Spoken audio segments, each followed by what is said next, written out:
All right, we've got something new today. I say it's new. I've been watching his videos for a little while now, but it's the first time we're going to react to them. We're going to react to some more Parz and the toad that broke Australia, apparently. Australia is home to some of the deadliest animals on the planet. Yes, we know this. What Yes. if I told you there's one creature they all fear?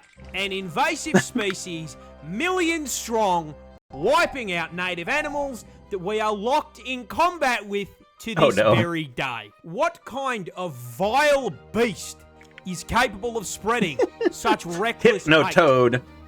The answer is this fat fucking toad. Damn, he big. But how did this war begin? Well, to answer your question, we're going to have to go way back.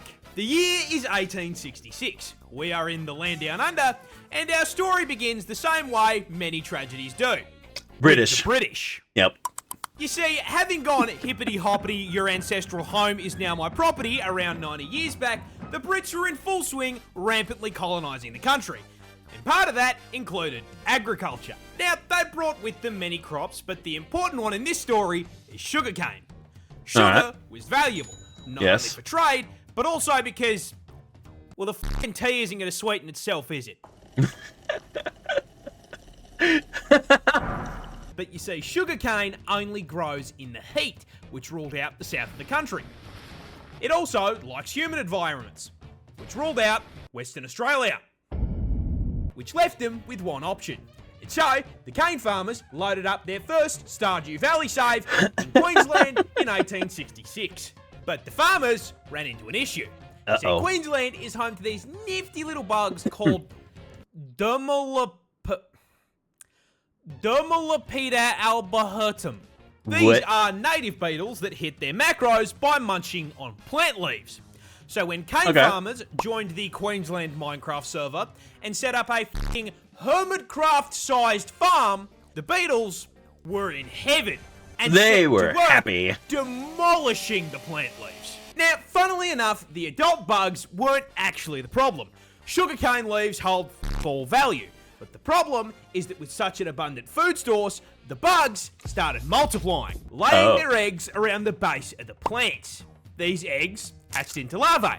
And unlike the grown-ups, these little worms don't eat the leaves. They eat the roots.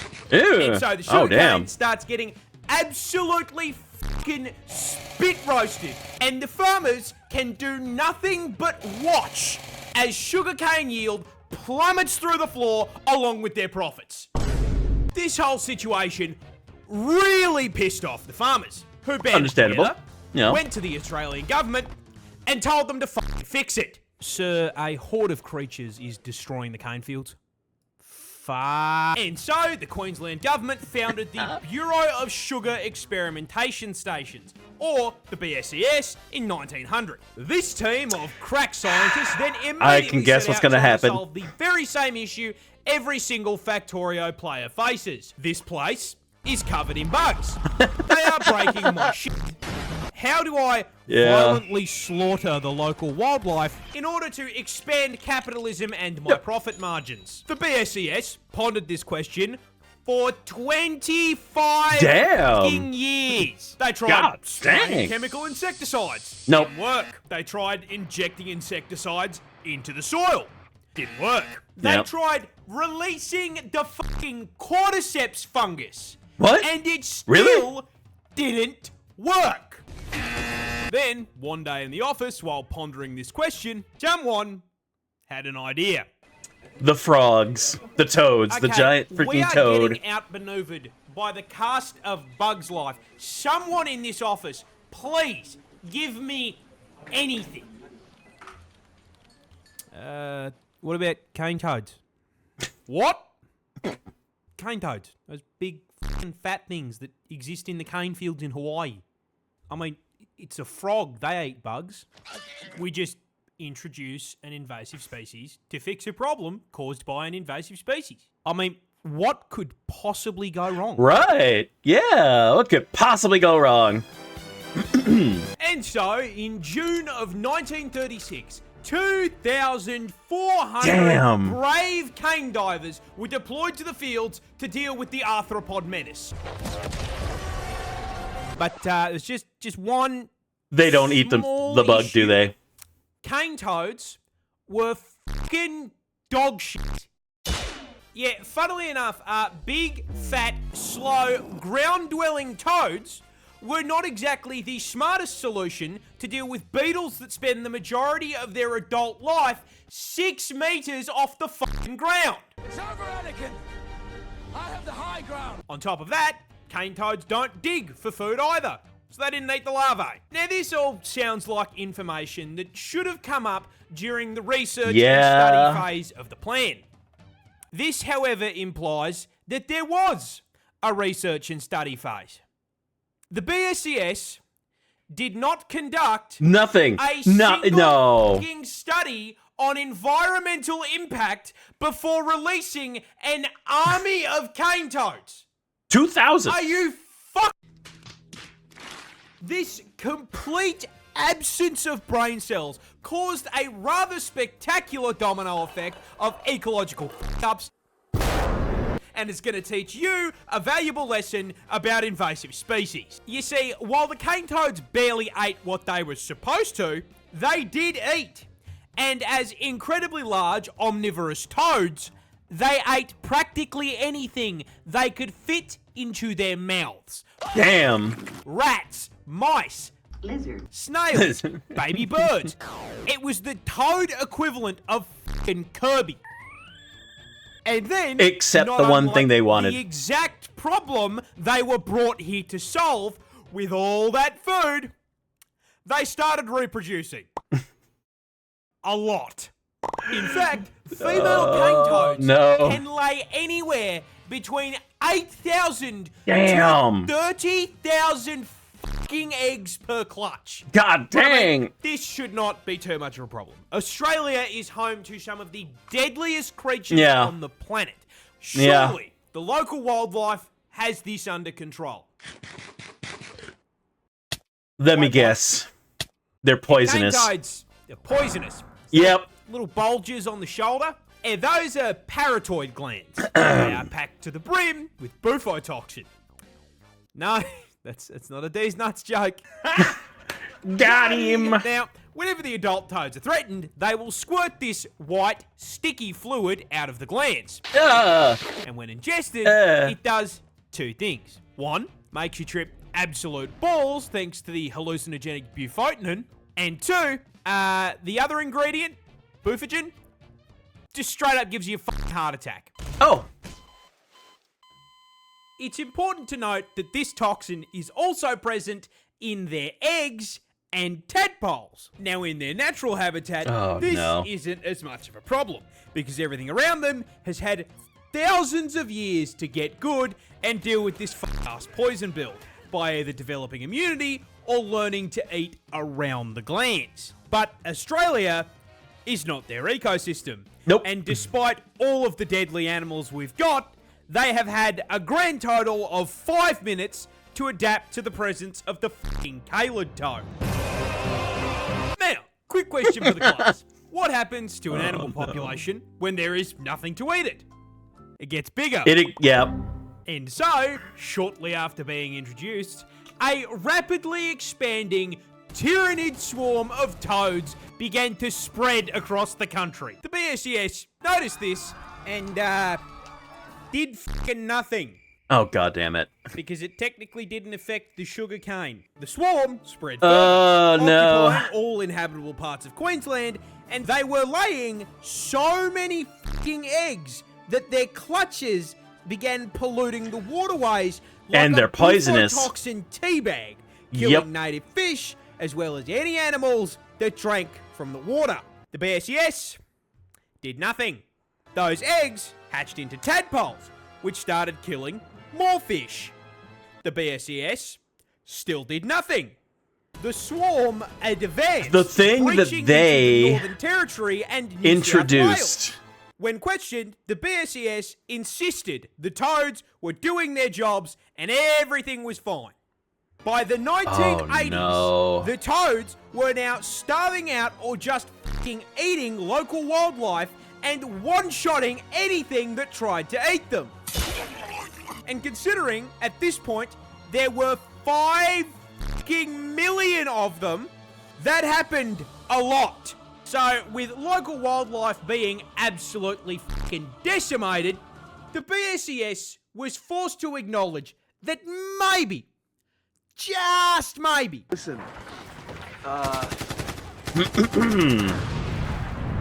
we fucked up. but, oh well, everyone makes mistakes. Nothing we can do about it. No! They left it for the government to clean up. You! A second horde of creatures has escaped the cane field. Fuck! Yeah, they realised just how much damage was being done and in 1986 began funneling federal funds into controlling the population. They tried trapping and physically removing the toads, but unless they had 5 million traps, that wasn't going to do shit. Biological warfare was proposed in the form of releasing viruses and parasites, but was shot down because it would do just as much damage to the native wildlife. And so, the toad front continues to advance to this day. So where does that leave us? Short answer is kind of fucked. Cane toads now threaten a total of 75 native species, and they've even driven populations of animals like the northern quoll to complete extinction in parts of the country they infest. And with the population now sitting at 200 fucking million toads, that infestation is spreading, with predictions showing they will be fucking up ecosystems in 5 states in the near future. And given that they have amassed a population 10 times the size of the humans in Australia, the government has completely fucking abandoned the fight for eradication, switching focus to harm reduction, using bait toads covered in non-lethal but unpleasant substances to try to teach local wildlife that toad bad. On top of this, the government has encouraged the broader public to, just fucking kill the toads. You are supposed to do it humanely by catching them and sticking them in a freezer for 48 hours, but, most people don't want a frog taking up their freezer space, so they just use a golf club or a car. Driving in my car right after Oh no. Being Australia, our wildlife is also putting up a fight. Keelback snakes, for example, are immune to their venom, and Ricali and magpies have learned to flip them onto their backs before getting a feed. Now, jokes aside, you want to know who I feel genuinely fucking awful for? The toads. They didn't ask for any of this shit. Nope. They just got dumped onto a random island and did their thing, and now they are being actively hunted. No. The assholes in this story are the BSES and the cane growers. Because you may be thinking, why were they allowed to do this shit in the first place? Well, that's the neat part. They weren't. The federal government banned the fucking idea when they came up for it in 1935, based on the advice of entomologists who rightly presumed the toads would become a bigger fucking issue than the beetles. But the BSES and the cane growers lobbied to have the ban lifted in 1936.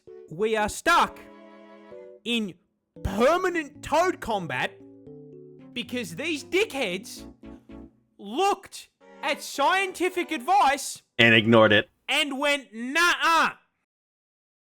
You have got to be fucked. G'day, Merry Christmas, Happy Holidays, and thank you so much for watching. This is the first crack I have taken at a long form on this channel, and I'm not going to lie, I had a lot of fun working on it, so I hope you enjoyed. Also, a quick announcement if anyone missed it, we're partnered with Gamersubs now. Nice. The link in Congrats, the man. is in the description, so go grab yourself a tub, man. Also, just want to thank each and every one of you watching this for literally changing my life. That will never not mean the world to me, so thank you. Hope you all have a bloody fantastic rest of your holiday period, and I will see you all next time. That was good. Dude, that is so freaking ridiculous, though. Oh, God. I mean... They didn't think to test it first. They just decided to get over 2,000 of these frogs and just say, go to town. And then they didn't. That is crazy, man. That is freaking, damn. Well, what can you do? What can you do? You can't protect yourself from some stupid, you just can't. Oh man, that is crazy.